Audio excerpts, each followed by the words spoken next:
Sanibona, ake ngibingelele. Ngithemba ukuthi kuhamba kahle, ngithemba ukuthi niyaphila.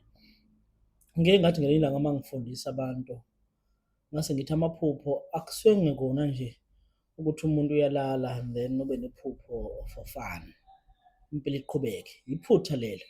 Kodwa ngathi mina uma ngabe ulala uba nephupho elikwazi ukuhlaziyeka, lokho kusuke kusho ukuthi leyo inkulumo isuke ezweni likamoya, izoxhumana nawe njengomuntu osuke uphile enyameni ngenhloso.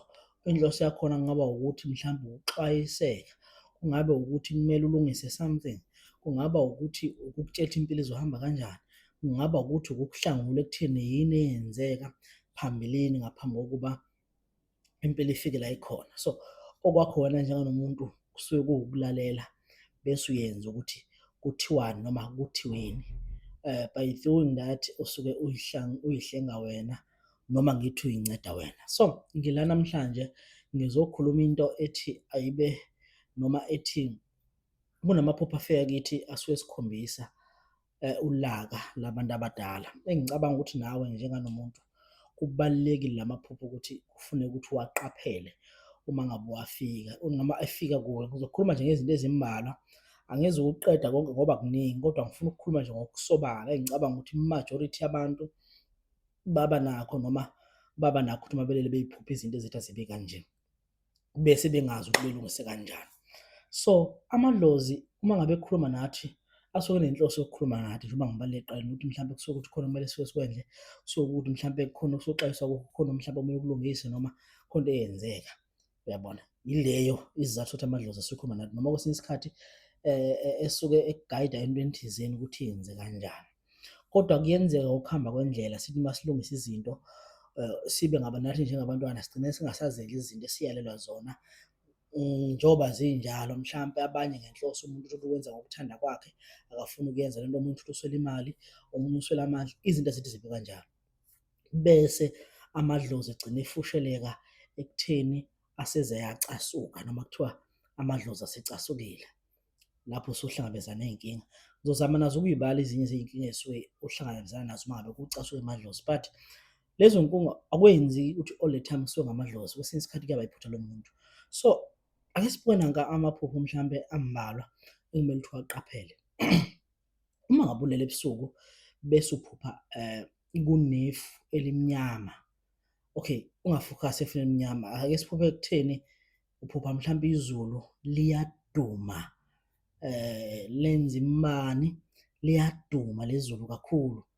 Mhlawumbe uphupha umuntu uyahamba kodwa izulu liyaduma noma ngithi liyandindizela kakhulu ngamandla.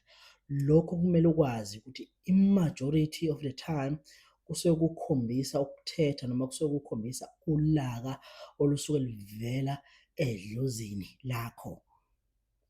Uma ngabe uphupha izulu liduma lilibi lisuke likhombisa ulaka asuke livela edlozini lakho, kukhombisa ukuthi mhlampe kusengenzeka ukuthi kukhona into oyenze kabi, kukhona into ongayenzi kahle noma mhlampe kukhona ukungalaleli wena okwenzayo. Yingakho idlozi uma selivela kube ngazuthi liyathetha kakhulu, akusa-understand-eki ukuthi wenzeni, uphupha izulu liyaduma kakhulu.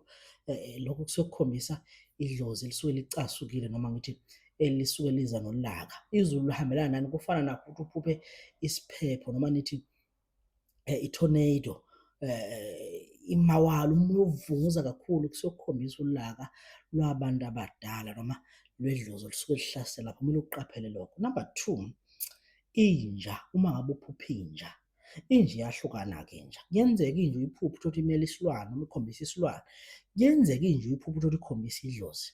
Kodwa-ke kule simo esikuso njengamanje ake siyibheke inja uma ngabe uzoyiphupha ikukhonkotha. Uma ngabe uyiphupha ikukhonkotha inja, ngaso sonke isikhathi uzoyiphupha ikukhonkotha, ayikulumi, iyakukhonkotha, imile lapha mhlampe iyakukhonkotha engathi iyakulwisa. Kumele uqaphele, kusengenzeka mhlawumbe ukuthi kukhona udweshu oluphehlekayo ngawe ungabangela izitha, kodwa futhi kusengenzeka ukuthi njengoba ikukhonkotha idlozi elisuke lilwa nawe noma lilithethisa ngaleso sikhathi ukuthi kukhona ongakwenzi kahle esimeni sakho sokuphila noma esimeni sakho sikamoya, kukhona into ongayihambisi kahle noma ongayihambisanga kahle ekusamele ukuthi uyilungise wena.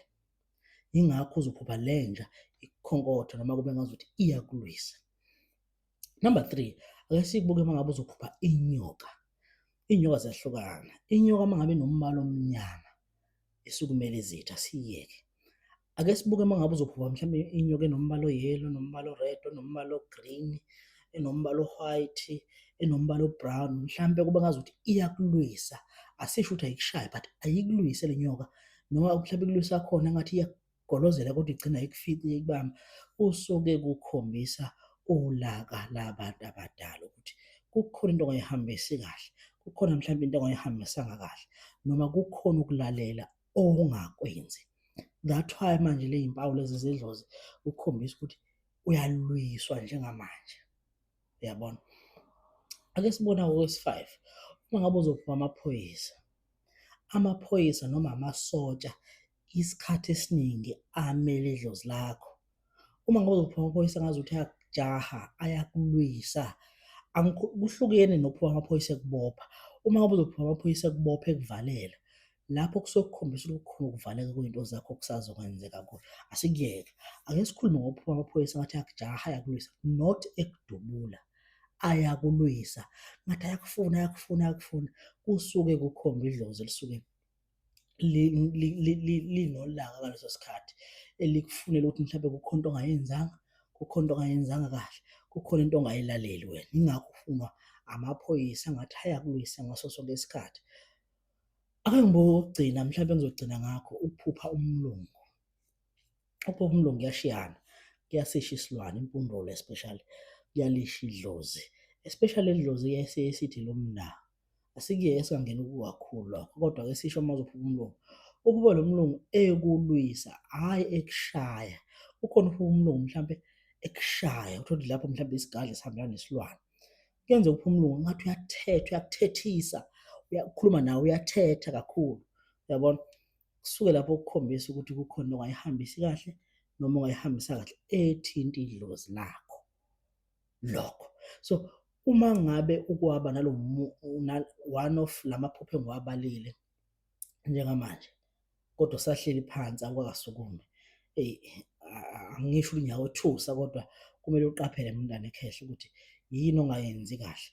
Ake ngibuye la ngaphambi kokuba ngivalele le video, ngithe mina ezinye zey'mpawu, ziningi izimpawu esiyaye sibone ngazo uma ngabe idlozi silicasulile noma singalenzelanga elikufunayo. Awubuke ubheke kwesinye isikhathi uma uthi uwumuntu nawe ukhona esimeni sokuphila, kodwa bese ugcina usuhlushwa umzimba, ukuthi umzimba wakho uhlale bese uyafuthelana kakhulu, ufuthelane umzimba wakho ube nesifuthifuthi, ngesiNgisi baye bathi ama-hot flashes. Ubuke lapho kuyenzeka nalokho uma kuthi kunolaka ledlozi olukhona phezu kwakho okusamele ulungise. Ubuke uma ngabe umzimba wakho uma uwumuntu ohlele emini bese ube ngazuthi uzwa ngathi uhlukana phana nendawo, ucobeke nawe uthi uma uthi eish, yazi umzimba wami uyahlukana mani, awuvumi kahle, uthole kahle kahle khona ulaka ledlozi olukhona phezu kwakho. Ezinye zezinto, abanye-ke ulaka ledlozi baye bayibone ngezinto ezibuhlungu kanjengokuthi umuntu uzovele engene engozini yemoto, iphele nya imoto bese kulehlala kwi-wheelchair bese kuthiwa idlozi lakhe kade likhombisa ulaka kuwe noma dala likhuluma nawe ungalinaki. Mhlampe nje imijolo inihlula nje, inihlupha kanje nje, ulaka ledlozi vele alifuni ukuthi nijolo ngoba nilaleli. Mhlampe esikoleni awuphumeleli nje, ulaka lwedlozi lo. Kuningi engingakubala kusuke kuthinta ilaka ledlozi okusuke kumele ukuthi wena njenganomuntu ukulungise. Lokhu-ke uma ngabe uwumuntu amadlozi akini ehlambulukile noma elungile, umsamo wakini ukhona, ungakulungisa ngokuthi kuyiwe emsamo kuyokhulunywa nale dlozi licele ukuthi alehlise ulaka lungakulimazi noma lungamlimazi umntwana.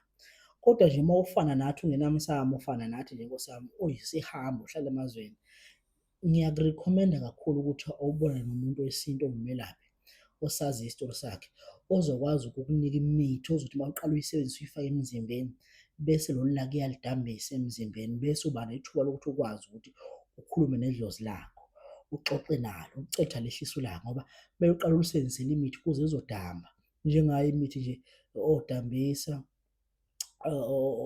ogobandlo, ngeke ngiyibale yonke but ezokwazi ukuthi uma uyisebenzisa iqondane nesimo sakho sikamoya, uzothi uma uphalaza, ugeza, ugquma ngayo, yehlise lolu laka olusemzimbeni wakho. Nalokugula ngoba abanye abantu namhlanje bakhona abantu abagulayo abangaguliswa yini, baguliswa nje ukuthi idlozi abalilaleli, abakwazanga ukulalela, lifuna ukuthi benze okuthile bona abakulaleli. So bagcine uyosele kubamba ngengulo emzimbeni manje usugula ke manje ungabe usalapheka futhi noma uthatha amaphilisi kufana. Abanye abantu bagcine sebenezifo eyi-permanent, uthole le sifo siba nje ukuthi idlozi ade linolaka kuwo, kodwa ngokungalaleli ngesikhathi le sifo sesiba permanent emzimbeni wakho, sekuyinto ukuba ngazuthi manje ayisezukulapheka nanini na.